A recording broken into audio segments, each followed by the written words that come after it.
ಆಳಂದ ವಿವಾದಿತ ಲಾಡ್ಲೆ ಮಶಾಕ್ ದರ್ಗಾದಲ್ಲಿರ್ತಕ್ಕಂಥ ರಾಘವ ಚೈತನ್ಯ ಶಿವಲಿಂಗ ಪೂಜೆಗಾಗಿ 15 ಜನ ಹಿಂದೂಗಳಿಗೆ ಹೈಕೋರ್ಟ್ ಪೂಜೆಗಾಗಿ ಅನುಮತಿ ನೀಡಿದೆ. ಈ ಹಿನ್ನೆಲೆಯಲ್ಲಿ ಇಡೀ ಆಳಂದ ಪಟ್ಟಣದಾದ್ಯಂತ ಕೂಡ 144 ನಿಷೇಧಾಜ್ಞೆ ಜಾರಿ ಮಾಡಿರೋದ್ರಿಂದಾಗಿ ಕಂಪ್ಲೀಟ್ ಆಗಿ ಆಳಂದ ಪಟ್ಟಣ ಸ್ತಬ್ಧವಾಗಿ ಕಾಣಿಸ್ತಾ ಇದೆ. ನಿಮ್ಗೆ ದೃಶ್ಯದಲ್ಲಿ ಕೂಡ ತೋರಿಸ್ತಾ ಹೋಗ್ತೀನಿ.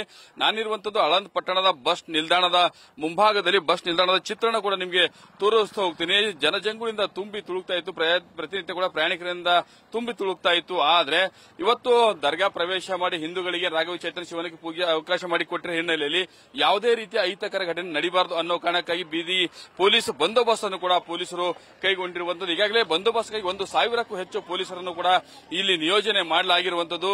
ದರ್ಗಾ ಅಂತೂ ಕಂಪ್ಲೀಟ್ ಆಗಿ ಪೊಲೀಸರು ತಮ್ಮ ಸುಪರ್ದಿಗೆ ತೆಗೆದುಕೊಂಡಿರುವಂತದ್ದು.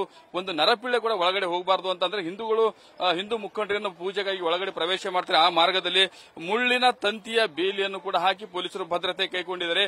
ದೃಶ್ಯದಲ್ಲಿ ಕಾಣಿಸ್ತಾ ಇರುವಂತಹ ರಿಸರ್ವ್ ಪೊಲೀಸ್ ವಾಹನಗಳನ್ನು ಕೂಡ ಅಲ್ಲಲ್ಲಿ ನಿಲ್ಲಿಸಿರುವಂತದ್ದು.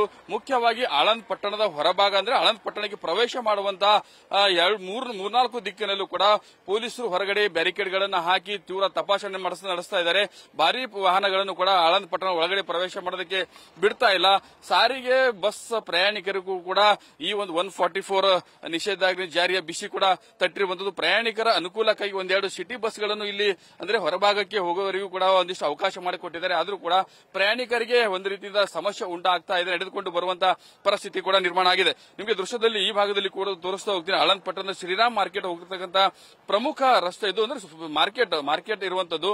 ಪ್ರತಿಯೊಂದು ಅಂಗಡಿಗಳು ಕಂಪ್ಲೀಟ್ ಆಗಿ ಕ್ಲೋಸ್ ಆಗಿರುವಂತದ್ದು. ತುರ್ತು ಅಂಗಡಿಗಳು ಹೊರತುಪಡಿಸಿದ್ರೆ ಮೆಡಿಕಲ್ ಮತ್ತು ಆಸ್ಪತ್ರೆ ಸೇರಿದಂತೆ ತುರ್ತು ಸೇವೆಯ ಅಂಗಡಿ ಮುಂಗಟ್ಟುಗಳು ಹೊರತುಪಡಿಸಿದರೆ ಎಲ್ಲವೂ ಕೂಡ ಕಂಪ್ಲೀಟ್ ಆಗಿ ಬಂದ್ ಆಗಿರುವಂತದ್ದು. ಈಗಾಗಲೇ ಈ ಒಂದು ಪೂಜೆ ಸಂದರ್ಭದಲ್ಲಿ ಹಿಂದೂಗಳು ಪೂಜೆಗೆ ದರ್ಗಾ ಪ್ರವೇಶ ಮಾಡುವ ಸಂದರ್ಭದಲ್ಲಿ ಯಾವುದೇ ರೀತಿ ಅಹಿತಕರ ಘಟನೆ ನಡೀಬಾರದು ಅನ್ನೋ ಕಾರಣಕ್ಕಾಗಿ 4 ಡ್ರೋನ್ ಕ್ಯಾಮೆರಾಗಳ ಕದನ ಕಣ್ಣು ಪೊಲೀಸ್ ಇಲಾಖೆಯವರು ಇಟ್ಟಿರುವಂತಹ 100 ಸಿಸಿ ಕ್ಯಾಮೆರಾಗಳನ್ನು ಕೂಡ ಅಳವಡಿಸಿರುವಂತಹ 1,000ಕ್ಕೂ ಹೆಚ್ಚು ಪೊಲೀಸ್ ಸಿಬ್ಬಂದಿಗಳನ್ನು ನಿಯೋಜನೆ ಕೂಡ ಮಾಡಿರುವಂತದ್ದು. ಒಟ್ಟಿನಲ್ಲಿ ಹೇಳಬೇಕು ಅಂದ್ರೆ ಇನ್ನೇನು 2 ಗಂಟೆ ನಂತರದಲ್ಲಿ 15 ಜನ ಹಿಂದೂ ಮುಖಂಡರು ದರ್ಗಾ ಪ್ರವೇಶ ಮಾಡಿ ಪೂಜೆಗೆ ಹೋಗ್ತಾರೆ. ಹೀಗಾಗಿ ಈ ಸಂದರ್ಭದಲ್ಲಿ ಯಾವುದೇ ರೀತಿ ಅಹಿತಕರ ಘಟನೆ ನಡೀಬಾರದು ಅಂತ ಬಿಗಿ ಪೊಲೀಸ್ ಬಂದೋಬಸ್ತ್ ಕೈಗೊಂಡಿದ್ರೆ ಮತ್ತೊಂದು ಕಡೆಗೆ ಆಳಂದ್ ಪಟ್ಟಣ ಸಂಪೂರ್ಣವಾಗಿ ಸ್ತಬ್ಧ ಆಗಿದೆ. ಕ್ಯಾಮರಾ ಪರ್ಸನ್ ಶರಣ ಜೊತೆ ಬಜರಂಗಿ ನ್ಯೂಸ್ ಫಸ್ಟ್ ಕಲಬುರಗಿ.